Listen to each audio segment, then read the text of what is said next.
Hey guys, I'm going to show you how I use Cricut Design Space and Microsoft PowerPoint to create a shadow of my text.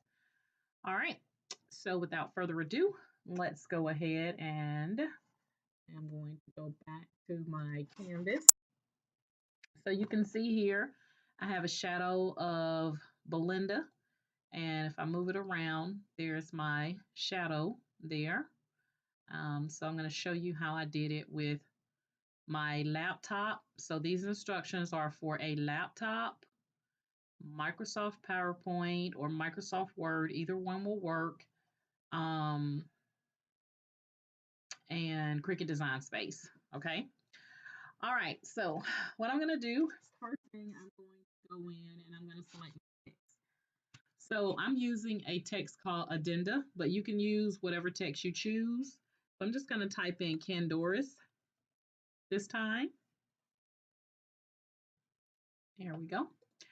And the first thing I'm going to do is I'm going to click on the lock to unlock that so that I can change the sizing here so I can see it better. So I just unclick it, click the lock one time to unlock it and then drag it over to the right and kind of down a little bit. And then I'm going to go to letter spacing. And I'm going to change the letter spacing because I want my letters to touch. Okay.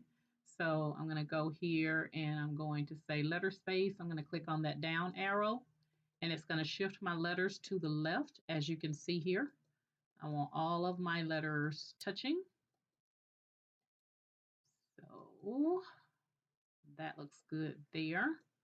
I'm going to go one more and then I'm going to ungroup just for a second and I'm going to highlight the R, the I, and the S because I'm going to have to shift that R over myself. There we go. So now I have all of my letters touching. I'm going to go back and highlight it and group it. And then I'm going to go up to here where I have my fill. And I'm going to change that fill from no fill to print because I want this to come up as a print and cut. So you can see here on the right hand side that it is a print and cut. Okay. So what I'm going to do now is I'm going to just go ahead and weld this together so that it all comes as one. And I'm going to hide Belinda because I don't need to use that right now in my project. And I'm going to go ahead and click Make It. Excuse me. Once I get to this screen, I am going to go ahead and hit Continue in the bottom right corner.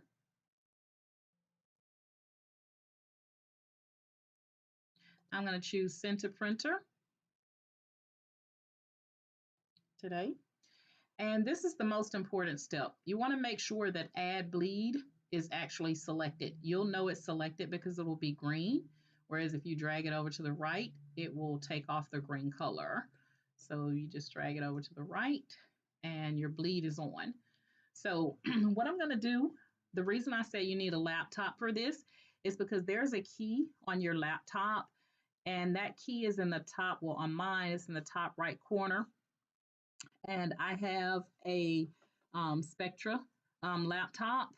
And so I'm going to click on a key that says PRT, which stands for Print Space SC, which is Screen. So I'm going to click on Print Screen, the Print Screen key on my keyboard. And it's going to give me the ability to have this little crosshair right here, which is going to, when I click and drag, it's acting like a copy. Okay. So it's going to copy Candoris for me. And then what I'm going to do is open up my PowerPoint here and I'm going to right click and paste it. Then I'm just going to make it bigger.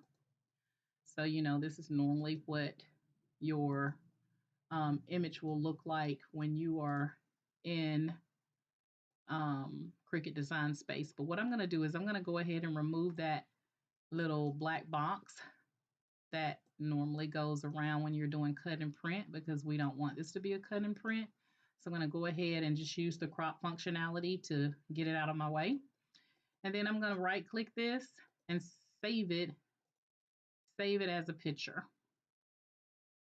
So I'm going to put it on in my documents, and I'm just going to call it Candoris Bleed Addenda and save. Now I'm going to go back to Cricut Design Space. I'm going to go ahead and exit out of this because I don't need it any longer.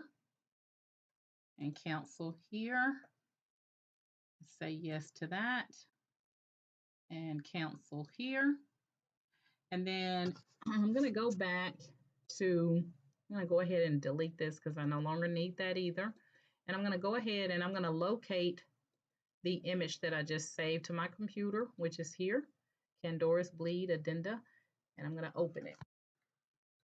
I'm going to select complex and continue. And then you have these little crosshairs. And what I'm going to do is remove this white background. So I'm just going to click, and then wherever I see white space, I'm just going to click to remove it.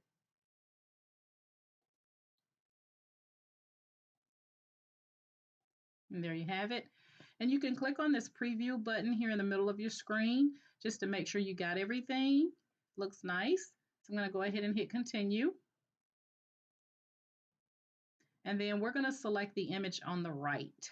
And you can see it's already labeled for me, Candoris Bleed Addenda. I'm going to hit save. And then there you have it.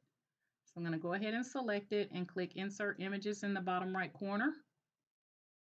And now I can take this, right click and duplicate, and I can thicken it up just by shifting it a little bit to the right. So I'm going to right click, duplicate. I'm going to shift it just a little bit to the right, but still keeping all of my letters where I can pretty much tell where everything goes. And I think I'm going to do it one more time.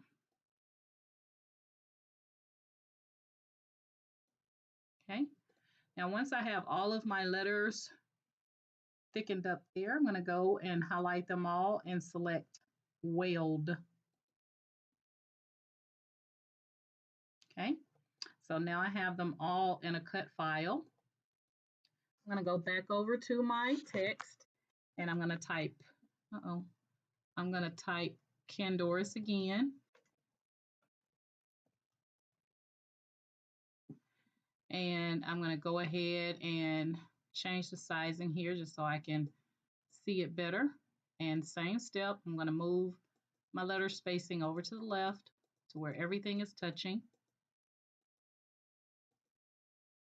And I'm going to ungroup just like I did before and take the RIS and kind of shift it. Make sure it is touching. There we go. And I'm going to group it back together. Okay, and I'm going to go ahead and change the coloring to yellow. And I'm going to unlock it so I can change the sizing. And I could have did a little bit better on the C, but it's okay.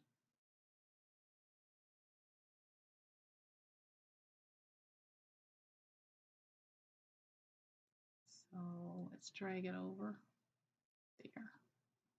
There we go. All right, and there you have it. So now if I were to click on Make It, I would have two cut files. I would have the Candoris as one, all connected, and then I would have the Candoris in yellow. Oops, I forgot to do one thing here. Do-do-do-do-do.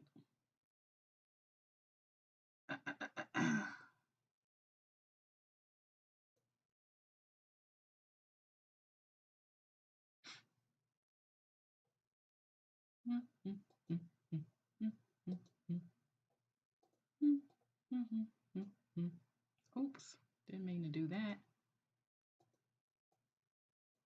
Okay, there we go. We're going to select Weld on our Candoris so that we'll have one image here. There we go. So everything is together now. Sorry, I forgot that one little step there. But there you have it. Now when I click on Make It, I have two cut files. I have my Candoris in black all welded together, and then I have my Candoris in yellow all welded together. And you can take it from there. So that is how you use Microsoft PowerPoint and Cricut Design Space to go in and create a shadow um, right from Cricut Design Space. And again, using your laptop. So I haven't practiced this on a cell phone, so I'm not sure about the Androids and the iPhones, but I just wanted to show you the process with Cricut Design Space, Microsoft PowerPoint, and your laptop. All right, guys, that's my story. I'm sticking to it. If you have any questions, comments, concerns about the process, please feel free and reach out. Again, I don't know how to do the process on my iPhone, on my Android phone because I haven't tried, and I do not have an iPhone. But if you have a laptop and you have either Microsoft Word or PowerPoint where you can use that print screen to copy the text once you add the bleed to it, and then bring it back into Cricut Design Space, then you're good to go. Again, thank you guys so much for being a part of my group, and thank you to all my YouTube subscribers. And if you enjoy my tutorials, please like, share, and subscribe to my channel. And as always, you know my motto is each one reach one so that each one can teach one. You guys have a great day.